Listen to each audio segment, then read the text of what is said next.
আওয়ামী লীগ সরকারের টানা ১৫.৫ বছরের শাসনামলে আলোচিত একটি নাম হয়ে ওঠে আয়নাঘর। বিরোধী মত দমনে বহু মানুষকে গুম করে বিচার বহির্ভূতভাবে এই গোপন বন্দিশালায় আটকে রাখা হতো। শুধু তাই নয়, তাদের ওপর চলত অমানবিক নির্যাতন। এমন অভিযোগ ভুক্তভোগীদের। শেখ হাসিনার পতনের পর প্রথমবারের মতো বুধবার আয়নাঘর পরিদর্শন করেন অন্তর্বর্তী সরকারের প্রধান উপদেষ্টা। সাথে ছিলেন দেশি বিদেশি গণমাধ্যম কর্মীরাও।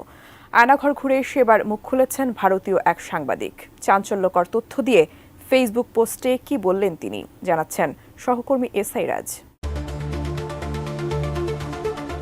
১২ ফেব্রুয়ারি সকালে আয়নাঘর পরিদর্শনে যান অন্তর্বর্তী সরকারের প্রধান উপদেষ্টা অধ্যাপক ড মোহাম্মদ ইউনুস। এদিন রাজধানীর কচুক্ষেতে ডিজিএফআই এবং উত্তরা ও আগারগাঁওয়ে র্যাবের আয়নাঘর পরিদর্শন করেন তারা। সেখানে সেলগুলোর ভেতরে নির্যাতনের নানা উপকরণ দেখা যায়। শেকড় থেকে শিখরে। এ সময় প্রধান উপদেষ্টার সঙ্গে ছিলেন ভারতীয় সাংবাদিক অর্কদেব। তিনি ইনস্ক্রিপ্ট.মি এর সম্পাদক। এর আগে আনন্দবাজার ও নিউজ 18 সংবাদ মাধ্যমে কাজ করেছেন। আয়নাঘর পরিদর্শন শেষে অর্কদেব সেখানকার একটি ইলেকট্রিক চেয়ারের ছবি পোস্ট করে ফেসবুকে লেখেন, এই চেয়ারটা দেখে রাখা জরুরি। ফ্যাসিবাদের জননী শেখ হাসিনার আয়নাঘরের একটি কক্ষে রাখা এই চেয়ার। হাই ভ্যালু বন্দীদের ইলেকট্রিক শক দিতে ব্যবহার হতো এই চেয়ার। ডিজিএফআইয়ের কাউন্টার টেরোরিজম ইন্টেলিজেন্স ব্যুরো এই আয়নাঘরের দায়িত্বে ছিল। সারাক্ষণ অ্যাডজাস্ট ফ্যান চলতো এই ঘরগুলোতে। ফ্যান বন্ধ হলেই কান্না আর গোঙানির শব্দ শুনতে পাওয়া যেত।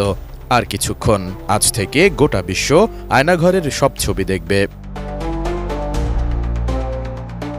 অন্য এক পোস্টে অর্ক লিখেন, এখানে বন্দী ছিলেন মাইকেল চাকমা।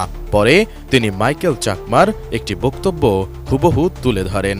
প্রথমে যে দুটি রুম দেখা যাচ্ছে, ঠিক এই রুমগুলোর মধ্যে ১১৩ নম্বর সেল, যেটি একেবারে বাথরুমের পাশে, এবং সেলের ভেতরে ঢোকার সময় বা সাইডের কোনায় একটি সিসি ক্যামেরা ২৪ ঘন্টা চালু থাকে।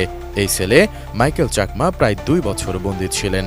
একই লাইনের ১১৭ নম্বর রুমে ছিলেন প্রায় ১.৫ বছরের একটু বেশি। নিচের রুমগুলোর মধ্যে ১০৪ নম্বর রুমে ছিলেন ১ বছরের কাছাকাছি। ১০৪ এর পরে ১০৫ নম্বর সেল। এরপরে টয়লেট, বাথরুম ও চুল কাটার ঘর। চুল কাটার সেল নাম্বার ১০৬। এছাড়া আরও অনেক রুমে তাকে রাখা হয়।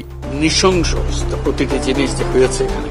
এর আগে আয়নাঘর পরিদর্শন শেষেই সাংবাদিকদের সাথে কথা বলেন প্রধান উপদেষ্টা ড মোহাম্মদ ইউনুস। একই সাথে গুম কমিশনকে আয়নাঘর আবিষ্কারের জন্য ধন্যবাদ জানিয়ে ড মোহাম্মদ ইউনুস বলেন, আয়ামে জাহেলিয়াত বলে একটা কথা আছে না? গত সরকার এই আয়ামে জাহেলিয়াতকে প্রতিষ্ঠিত করে গেছে সর্বত্র। আয়ামে জাহেলিয়াত বলে একটা কথা আছে। এই গত সরকার এই আয়ামে জাহেলিয়াতকে প্রতিষ্ঠিত করে গেছে সর্বক্ষেত্রে। এটা তার একটা নমুনা।